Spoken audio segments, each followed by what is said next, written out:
کاغذ کی کشتیاں بنا کر گینیز ورلڈ ریکارڈ حاصل کر کے ملک کا نام روشن کیا۔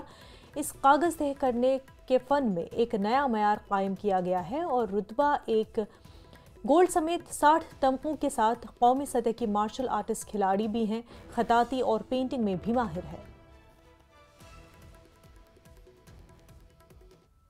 کشمیر کا نام ایک بار پھر سے روشن کیا گیا ہے، نہ کہ نیشنل لیول پہ بلکہ انٹرنیشنل لیول پہ۔ جی ہاں، ہمارے ساتھ اس وقت جڑی ہوئی ہیں رتبہ شوکت، جو شہر خاص کے رہنے والی ہیں، جن کا نام حال ہی میں Guinness book of world records میں آیا ہے۔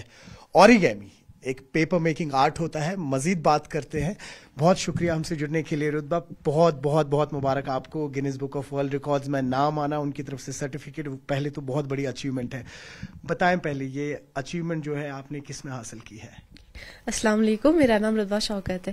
تو یہ جو اچیومنٹ ہے میں نے اوریگامی پیپر آرٹ میں حاصل کی ہے۔ ایکچولی میں اس کے لیے کافی ٹائم سے جو ہے اپلائی کر رہی تھی، آلموسٹ پاسٹ 3 ایئرس سے، تو الحمدللہ آج جو ہے یہ ہو چکا ہے۔ تو یہ بتائیں، اگر ہم عام انسان کی بھاشا میں کہیے، جو اوریگامی پیپر آرٹ ہوتا ہے یہ کیا ہوتا ہے؟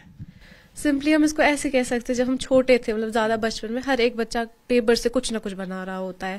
پانی جب بارش ہوتی تھی، کشتیاں بنا کے ہم چھوڑتے تھے اس رین واٹر میں، پھر کھیلتے تھے۔ سو ایکوریٹ بس یہ وہی چیز ہے، اس کو ہم اوریگامی پیپر آرٹ بولتے ہیں، جو کاغذ سے ہم چیزیں بناتے ہیں without cutting it.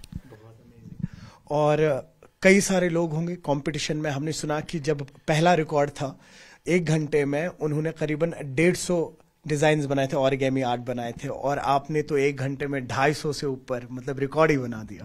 G actually جو اس کا کرنٹ مطلب پہلے جس کا ریکارڈ تھا وہ 150 کا تھا 1 آور کے اندر۔ تو میں نے کافی بار ٹرائی کیا، مطلب 3 سال کو میں نے کنٹینیو ٹرائی کیا ہے۔ ایک بار میں نہیں ہو گیا، 2 بار میں فیل ہو چکی ہوں اس میں، اس سے بہت ڈس اپوائنٹ بھی ہو گئی تھی۔ بٹ الحمدللہ جب میرا تیسرا ٹرائی تھا، میں نے لاسٹ ایئر ٹرائی کیا، تو اس بار ریزلٹ دیکھے تو میرا ہائیسٹ تھا۔ بانڈی پورہ میں محکمہ ہارٹیکلچر نے اپنی نوعیت کا پہلا مدر آرکڈ قائم کیا ہے۔ یہ منصوبہ